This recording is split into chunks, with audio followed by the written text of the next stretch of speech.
বলো প্রভু, এটা কোথায় এলাম গো? প্রভু, এটা অগ্রদ্বীপ।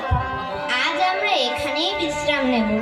তুমি সকল ভক্ত বৈষ্ণবের সেবার আয়োজন করো।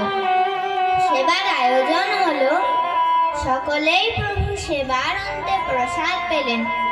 এবার প্রসাদ পাওয়ার পরে প্রভু গোবিন্দ ঘোষের কাছে গিয়ে বলছেন, কই দাও।